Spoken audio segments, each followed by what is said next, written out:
now, from the Low Country's news leader, this is Live 5 News.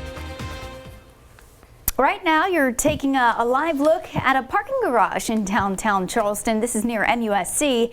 As many of us know, finding a parking spot in the Holy City, not easy business. We estimate there are more than 86,000 people downtown on weekdays, many of them trying to beach to a parking spot. Tonight, some locals share their frustrations, and Debi Chard hears from the new mayor about possible solutions in this Live 5 investigation. It's 7:30 in the morning.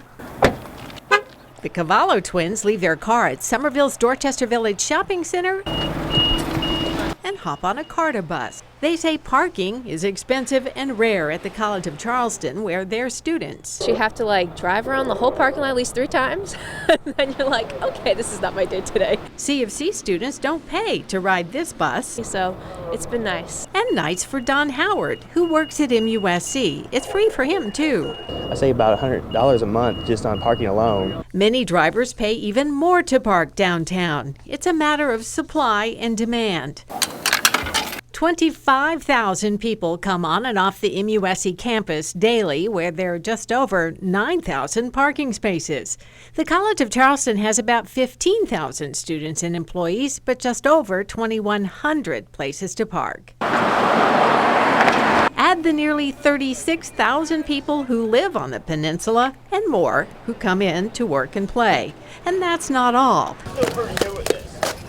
Millions of tourists drive downtown, an average of more than 10,000 every day. Not everyone uses 4 wheels. Still, finding parking means planning ahead. One time I was going to a wedding at the Mills House at 5 o'clock on a Friday. It took me 45 minutes to get 2.5 miles. So I try to avoid parking and take a cab and Uber, etc. If you find a metered space, you have to watch the clock, or you could end up here. Parking is bad. It's horrible. It's not just cars, it's people too. There are zoning changes approved for downtown renovations with fewer parking spaces than required. In Charleston, parking generates tens of millions of dollars. There are more than 1,600 metered spaces and 6,600 city garage spaces. 2 county-owned garages provide about 1,500 more spaces. There is privately owned parking where you can pay about double the city's parking rate, but the city garages may soon charge more too.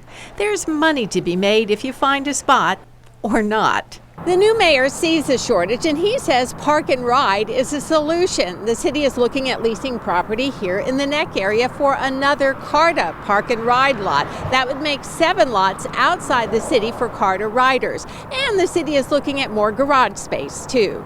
We're getting ready to start construction on a new parking garage over at West Edge across from the Joe. And a private developer is proposing another.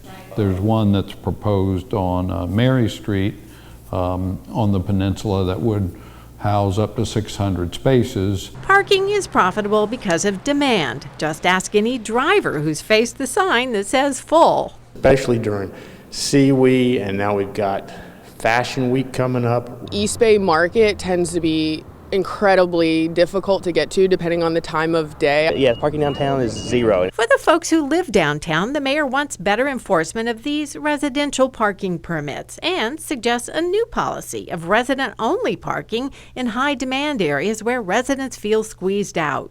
And you wouldn't necessarily do a whole neighborhood, but you might take one side of the street, for example. Mayor Tecklenburg also wants quarterly passes for city garages, similar to the coupon offered over the holidays, and frequent customer cards. Park 9 times, get the 10th free. So that our citizens who regularly use our facilities get a discount, get a little break.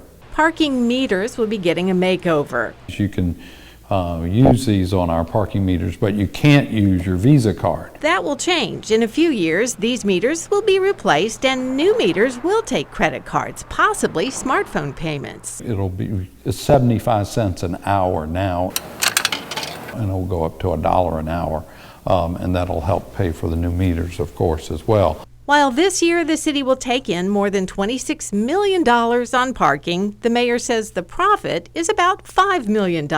Money, he says, keeps down fees and taxes. The bottom line is that parking is a a substantial revenue source for our citizens. And while we're talking numbers, the 2 county garages in downtown Charleston are expected to generate more than $3.5 million this fiscal year.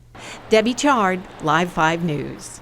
Now, some community leaders see the proposed mass transit bus project called I-26 ALT for alternative as a relief, not just for parking, but also traffic congestion on those downtown streets. That project is not off the ground yet. The Tri-County region is expected to reach 1 million residents in 11 years.